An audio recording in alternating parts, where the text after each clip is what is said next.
Hello. I was adjusting my my curtains. Hello, Abdul, Dominic, Michael, HRM, Goldfinger, 911, Alex. Hey, neighbor. How you guys doing? Michael, hi. Okay. Looks like the internet connection on the cruise is dead. Well, I'm off the cruise, so so there. Anyway, hi, JC, Caesar, Echo, Ilko, something like that. A long time, yeah. Oh man. I just you can see that while part is in focus, my shoulders are out of focus. That getting back from our trip. Hey Eric, Jose, John, good to see you guys. Yeah, how's Europe? It was great. I was very impressed. I wasn't expecting to be, and because I'd been different places before, a lot of different places in Europe, and this was a whole new experience. From Basel, Switzerland, all the way down to Amsterdam on the Rhine, and really learned a lot. It was great. The only unfortunate part, I didn't run into another watch person. There wasn't a single one.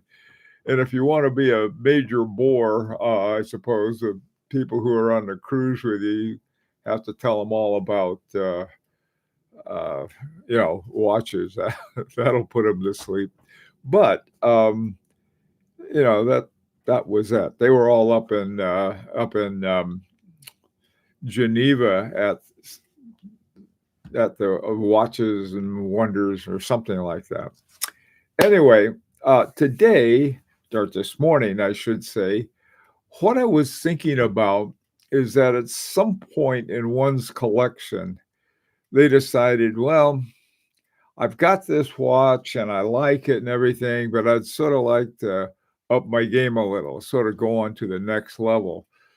But in order to do it, I can trade several of my current watches for something better. An example might be somebody who has mostly Rolexes, let's say, and they have oh, Air King, and they've got a uh, what is that called? Only date or no date. I forgot day date. They got a couple of that kind of watch, and they say, well, I'm gonna up my game. I'm gonna get a Audemars Piguet and start getting those. Well, the price jump is significant, and so I was looking at, well, how would you do that? Would you trade your Rolexes for, let's say, we'll say two or three Rolexes for an entry level Royal Oak? Okay, just sort of a steel jumbo, and that would be it. Or do you keep your Rolexes and save your money longer to get your to going up to the next level? I'd be interested to see how you guys have done it. Mine was so messed up because I started up here and just wandered. So I can't really, all over the map, I might add. I see a watch I liked and I'd go get it. But I know that's not, some people are far more systematic and mindful on their collections than I am. Uh, anyway, so what do you guys think? Hi, Clyde. How you doing? Abdul, the biggest issue here in Germany is that the government is pushing to add more taxes on selling privately. So I end up paying taxes when I'm selling and buying as well. Wow. Yeah, there is, I'm trying to think. There's there have been trades I've made. I've traded money for a watch. That was a trade. But from people I knew, I just, say, here, this, what do you want for that watch? I want this for that watch. do a bank transfer, and Bob's your uncle. So, but I can understand that, Abdul. I know what it's like to live in a country where you're worried about what they're going to do with taxes. Oh, blah, blah, blah. Anyway, so let's see what we've got here. Hey, John, recently thinking of acquiring a porcelain dialed watch, selling an old bunch of old watches to fund a new acquisition. Now, that's if you, that's sort of I was trying to figure this out how one would go about it. My own buying philosophy is buy low and buy watches that have already dropped in from the MSRP. In other words, some even a big drop. Let's say originally a watch cost uh, 20,000. Okay, and you pick it up for 10,000. Well, if you're selling a $20,000 watch and your level is now you have a $10,000 watch because it's what watches with big drops. What I found is, yeah, they drop, but they don't keep dropping. They sort of go down to sort of another place, we'll say, where good little watches go. So anyway, so gathering some of those up and saying, gee, I really want that Royal Oak or whatever watch you want. In my case, I would want ones I could never afford without even selling the house wouldn't help. So we'll stick with Royal Oak. That's a nice sort of bump up in a sports watch, a luxury sports watch from a Rolex. Rolex, I simply mention those because people are more familiar with it as they are than a lot of other ones. So let's hear what you guys are up to. Dealers, Abdul, making dealers. I now this may be me because I don't have any close relationships with dealers, um, except enough to get invited to parties. I got an an RSVP to go to a FP Jorn party in New York. I think sometime in April, and I'd love to go, but I can't afford those watches anymore. They think I can, so that's why I got an invitation. But I sort of got to the point where um,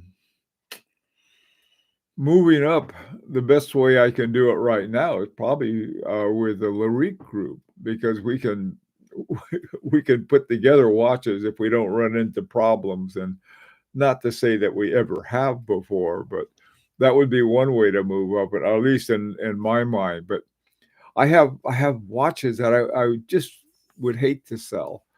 I had to sell one when my car got banged up, but other than that, moving up, I think there's, I think it's I'm not even sure what the best way. I just put down on a very, very nice watch a while back, and now I've got two other ones doing the same thing for.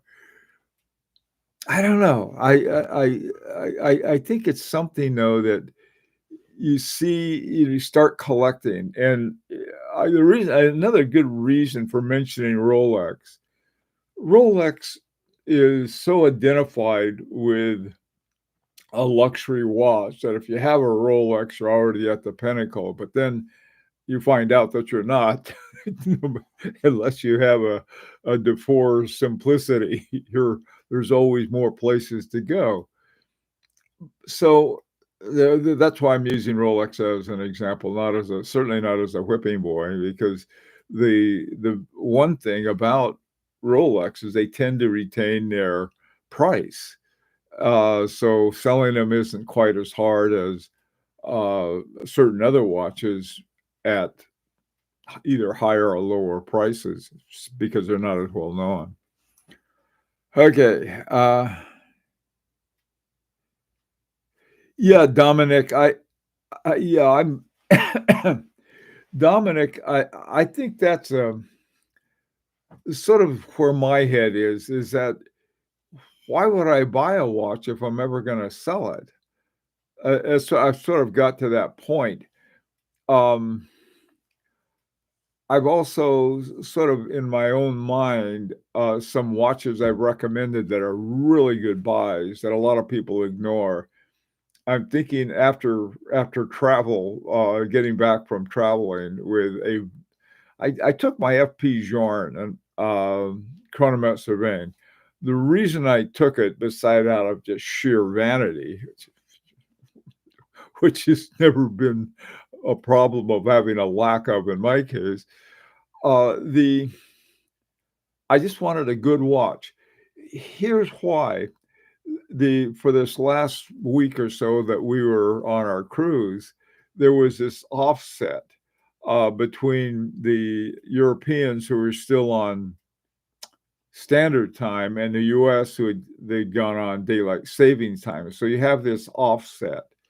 And so I thought, listen, I'm going to just take one watch, and normally what I would take is my um, Parmigiani Fleurier hemisphere, because it's sort of a dual time zone watch. But now after that experience, I thought, my God, this is we went to these places where they said, now be careful, they're pickpockets. They can have my pockets, just leave my wrists alone. Okay, so let's talk about strategies, or at least the way you do it. I'm sort of at Dominic's point right now, and that is, you just say, you got to watch. If you have good watches you want to keep. The last thing, the very, very last thing that I will ever do is do a trade-in. Now, some of you have mentioned you have good relationships with watchmakers, and you might know a watchmaker will give you a pretty good price on a trade-in. But as far as moving up, man, I don't know if I'd ever trade something more valuable to get something even more valuable. That's sort of funny. Okay, let's see what you guys have to say. Holy smoke. I've slowly been trading up my watches over the last few years. Started out buying neglected watches, getting service, and sold 3 of them to buy one of her. And I sold, that's a great idea. I mean, you get you want to find the ones under the radar, get those, get the value in them. Oh, man. Somebody came up with one today. I got a query about a certain watch for sale. And so I checked it out and everything. A great buy, a wonderful buy, as a matter of fact. But here was somebody said, hey, do you think I ought to get this watch? And after looking at it, not only should you get it, it's a great buy and a really very special watch. But on the other hand, I could say, hey, look the other way and go ahead and buy it myself. I couldn't do that. Oh, my goodness. JC, I traded 2 of my Rolexes to VC Overseas GMT. That's exactly the kind of moving up. Couldn't have said it better, JC. And again, nothing bad about Rolexes. They're just on a different tier, but a good tier. HRM. Let's see. Okay, Abdul. Abdul, they got you paying 50% in taxes? Definitely thinking about moving somewhere more tax-friendly. Well, you could come here, but they're crazy here now. You have to wait about 3.5 more years to try it again. God knows what's going to happen. There are a lot of people here who are thinking of moving too. Caesar, I take my credit limit by watches. Eat rice for 6 months. That's, instead of rice, I'd probably go with peanut butter and jelly sandwiches. Yeah, we can withstand starvation, but but lack of a good watch is very almost impossible. I understand that.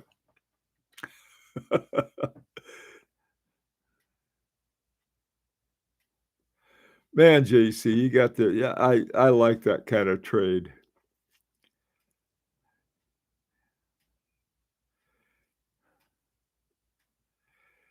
Uh, anyone know Solahak? Another new upcoming looks amazing. I don't know. See, Caesar, let me say something, if I may, about some of the ones. I guess I shouldn't be so. I'll be considered a horological snob, but a lot of the guys that are coming out with stuff, I'd like to see more of them come out with. There's sort of a stupid dog trick. One trick that the watch does, or some design that's sort of interesting. I love good design, don't get me wrong, but the movements aren't really. I don't see a lot of that increasing. Now maybe this brand you mentioned may be doing that, because I'd like to see it. I drove my Mini Cooper R50 until it had a 250,000 miles and reached 19 years old, sold it for scraps. So I saved all that time on car costs. Yeah, unlike me, mine got a dinner all the hell, and I went and sold it, got a new one. Yours is much more sensible. Hey, Clyde, I recently traded in a Rolex Datejust. That was one thing, for a Moser Center Seconds to a gray market dealer. It was a good way for me to upgrade. No kidding, Clyde. What a great, you got the Moser Center Seconds. Now, remember, we don't have gray markets. That is sort of the establishment. We have secondary markets. They depend on those secondary markets for their overage. So, gray market sounds like some guy who's got an overcoat full of watches, that kind of thing. Black market is, haven't been there yet.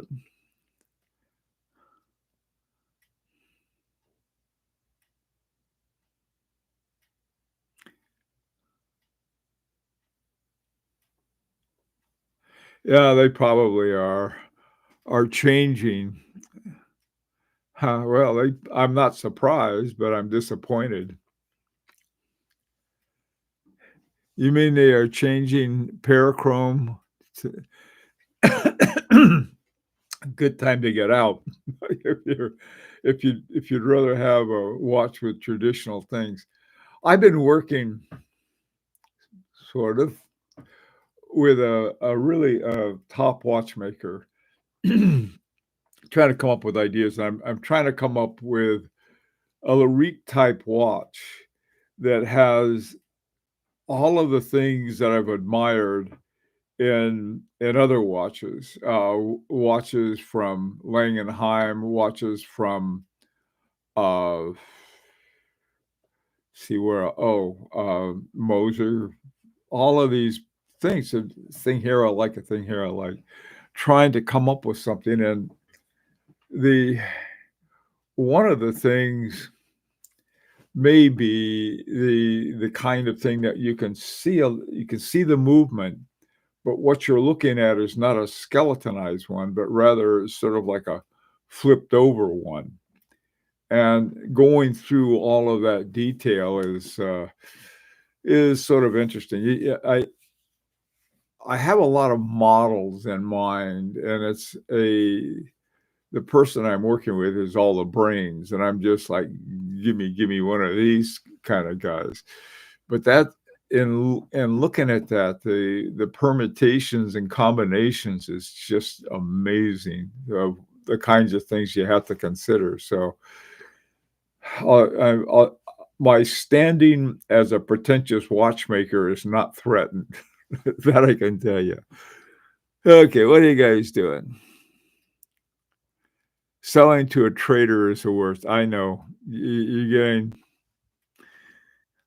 I would pay 30 to 40% taxes on the profit when selling watches if I make any money on them. Man, I tell you, I'm gonna have a big I had a one I sold that right at the beginning of 2025, and I have no idea what the taxes are gonna be.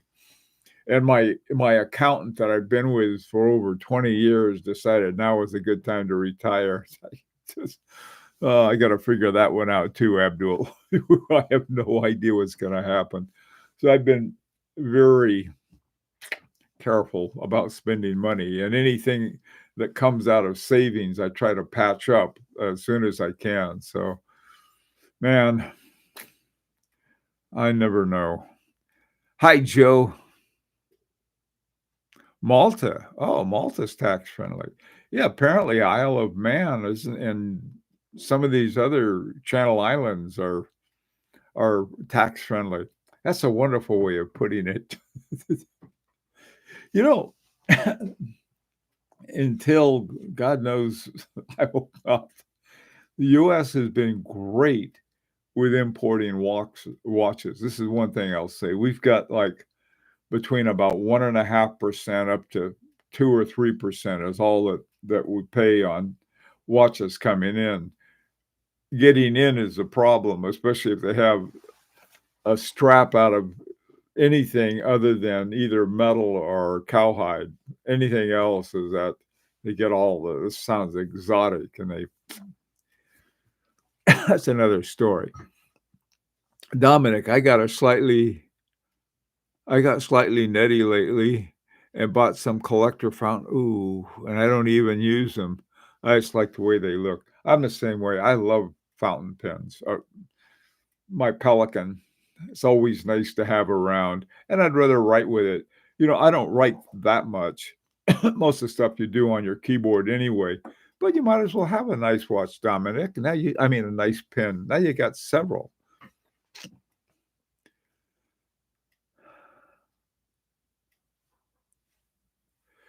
50% tax is crazy, but if you get good benefits, I guess it's okay. If you get what you pay for, I agree, JC. People act as though, oh, the worst thing in the world is taxes. Well, we'll get rid of taxes. Well, then you get rid of roads, hospitals, everything else along with it. HRM in the Netherlands, they have tax exemptions and rebates for startups with only one employee. They're called ZZpers. Oh, that sounds cool. I like that, HRM. Um, God, day before yesterday, I was in Amsterdam, and I didn't have I would have loved to have gone and met with Kristen Vanderklaw or something with one of the Dutch watch people, but they just whoop, out we went.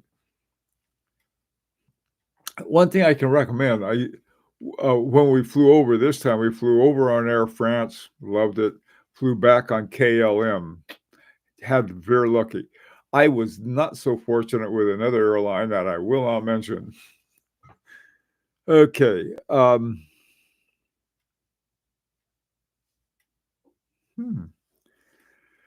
Okay, let's see. I don't have to pay any tax for the next 3 years. Wow.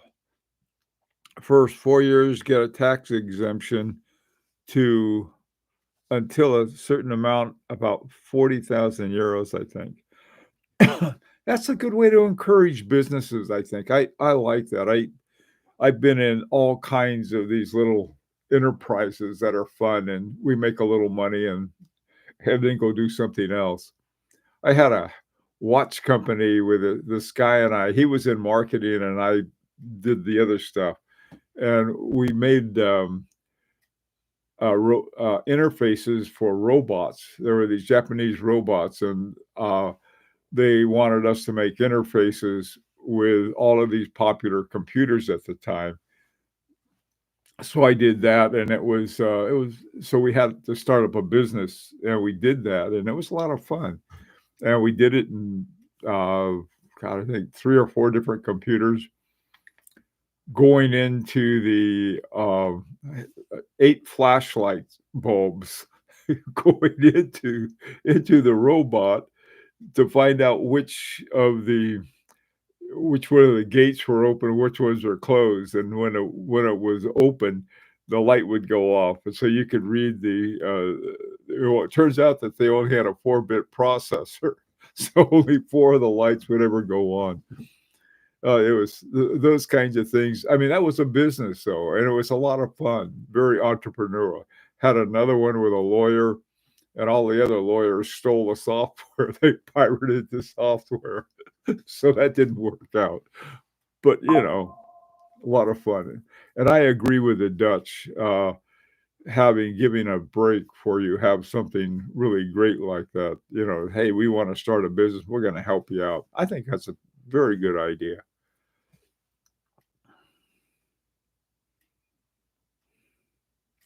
Were they selling watches on the boat? John, the cruise we went on, I've been on cruises, and they do have little stores. They have watches, and most of the watches they have are junk. So this was a cruise line.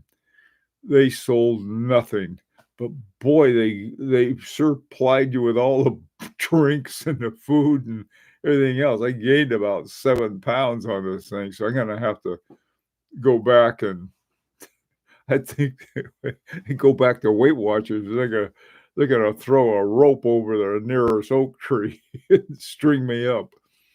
If the oak tree doesn't fall over. Anyhow, yeah. No, there are a lot of cruises people have. They sell you all kinds of junk, and but this one just has just has trip and really good excursions and things like that. Hi, Velvia, man. How you doing? German dealers annoy me. They refuse to deduct VAT when exporting from EU, UK, but deduct it when sending to the US. Paying VAT twice is not on. No kidding, Velvia, man. In other words, yeah, that, I don't know if Brexit was such a good idea. Don't want to get political. Just say for some of these things. Caesar, Christian Vanderklaus coming to Abu Dhabi for an event we are organizing. Give him my regards, Caesar, and do me a favor. Find out his birthday. Okay, I'd like to know that. I know it's in 1944, but I want to find out when. Little thing I got going. Hey, Brian, how you doing? Good to see you.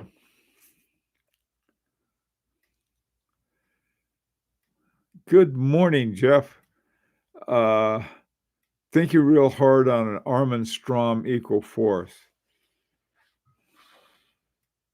Get a good deal on one, partly because I was able to see their operation in Beale and was impressed with the whole operation. Any opinions? I'm impressed with their Armin Strom. I'm also impressed with the prices, not because they're too high, but because they're more than I can afford. I'll put it that way. You get what you pay for with Armin Strom. I think you really do. Some of these other ones, the hyperbole they put in it, you pay a lot for that. Hi, Thomas. Talking of flying. Are you going to AHCI show next week in Geneva? No, I'm not. I mean, boy, traveling my wife and I are just wiped out. We did a lot of traveling. We were jet lagged 5 ways from Sunday. And then the day we left, we were in Amsterdam. Some nutcase goes out and starts stabbing people. And so my wife thinks that they think we're next. I don't know. I optimistic, perhaps too much so, but I know the chances of running into that, like those poor people in Germany and New Orleans, or some nutcase decides to run over everybody. Man, it's just, I'm good at getting out of the way, I'll put it that way.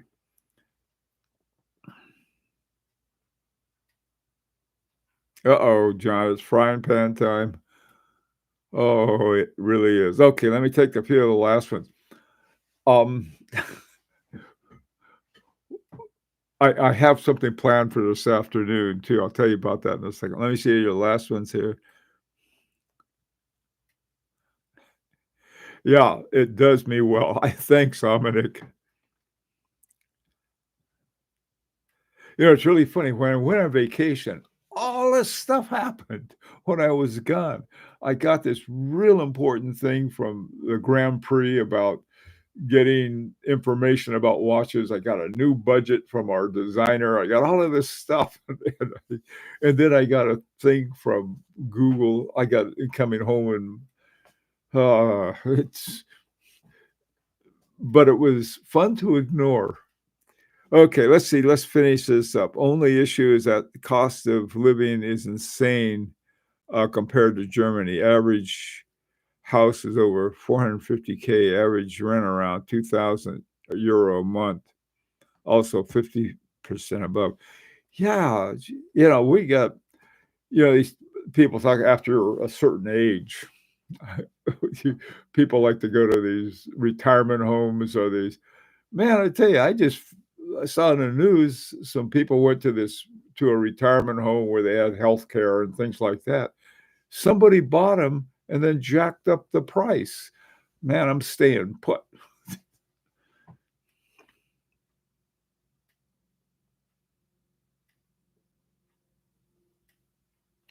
Okay, guys, I noticed it is time to go, and I don't want to get in trouble. And so, listen, this afternoon, what I thought would be fun to do, this morning we talked about moving up. In other words, improving.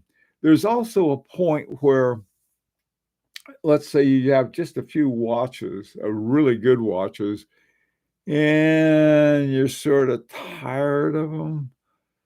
And so that, well, you know what I'll do? I'll take one of these and I'll get three of these other ones. And so it's sort of expanding your collection downward. We can talk about that. Fernie, see you at 1. Take care, guys.